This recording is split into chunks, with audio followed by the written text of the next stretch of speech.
Hello viewers, welcome to my channel. வாங்க இன்னைக்கு வீட்லேயே ஹெர்பல் பவுடர் காஃபு கோல்டு ஜுரத்துக்கெல்லாம் நம்ம வீட்டிலேயே என்னென்னலாம் பொருள் போட்டு தயார் பண்ணலாம் அப்படின்றத பார்க்கலாம். இந்த பவுடர் பண்ணுறதுக்கு நான் வந்து துளசி ஒரு 100 கிராம் வாங்கி நல்லா நிழல்லையே உணர்த்திட்டு இப்போ இது அளந்தான்னா ஒரு 10 கிராம்ஸ் தான் இருக்குது.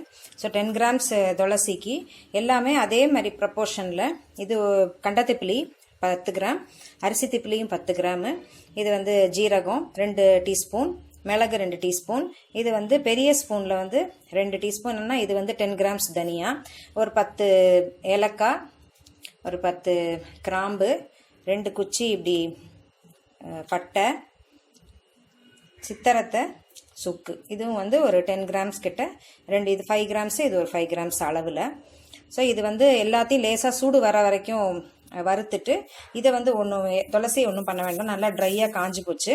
இதை மட்டும் ட்ரையாக கொஞ்சம் சூடு வர வரைக்கும் வறுத்துட்டு அப்புறம் இது எல்லாத்தையும் பொடி பண்ணிடலாம். இந்த பொடியை வந்து பாடி பெயினுக்கு, கோல்டு, காஃபு இதுக்கு எல்லாத்துக்குமே நெய்யில் குழச்சி சாப்பிட்டுக்கலாம். இல்லை உடம்பு வலிக்கிறது அப்படின்னா இது வந்து ஒரு 1/2 டீஸ்பூன் போட்டு தண்ணியில் கஷாயம் மாதிரி வச்சும் வெல்லம் போட்டு அப்படியும் குடிச்சிக்கலாம். உடம்பு வலி வந்து இதிலலாம் இந்த கண்டத்திப்பிலி, அரிசி திப்பிலாம் இருக்கிறதுனால பாடி பெயின், ஜுரத்தினால வர உடம்பு வலி அது எல்லாமே சரியாக போய்க்கும். ஸோ முதல்ல இதை வந்து எல்லாத்தையும் தனித்தனியாக லேசாக சூடு வர வரைக்கும் வறுத்துட்டு இதை எல்லாத்தையுமே சேர்த்து பொடி பண்ணிடலாம். சுக்கு, சித்திரத்தை மட்டும் சூடு பண்ணிவிட்டு கொஞ்சம் கல்லில் நல்லா இடிச்சிட்டு அதுக்கப்புறம் மிக்சியில் பவுடர் பண்ணணும். ஏன்னா இது வந்து சீக்கிரத்தில் உடையாது. சித்திரத்தையும் கொஞ்சம் ரொம்ப ஹார்டாக இருக்கும். அதனால் ஒரு வாட்டி கல்லில் தட்டிட்டு, அம்மி கல்லில் இருந்துன்னா தட்டிட்டு அதுக்கப்புறமா அரைச்சிடலாம். இது எல்லாமே சூடு வர வரைக்கும் நல்லா வறுத்தாச்சு.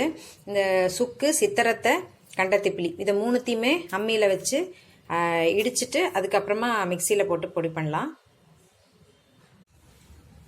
இந்த மாதிரி ஹெர்பல் பவுடர் நைஸாக அரைச்சிட்டேன். ஸோ இது வந்து ஒரு காமன் கோல்டு, காஃபு, ஜுரம் இதுக்கெல்லாம் வந்து இந்த பொடியை கஷாயம் வச்சு குடிச்சிக்கலாம். நல்ல ரிலீஃப் கிடைக்கும். எல்லாருக்கும் இது வந்து ரொம்ப யூஸ்ஃபுல்லாக இருந்திருக்கும்னு நினைக்கிறேன். உங்களோட கமெண்ட்ஸை கொடுங்க. நான் அடுத்த ஒரு வீடியோவில் சந்திக்கிறேன். தேங்க்ஸ் ஃபார் வாட்சிங்.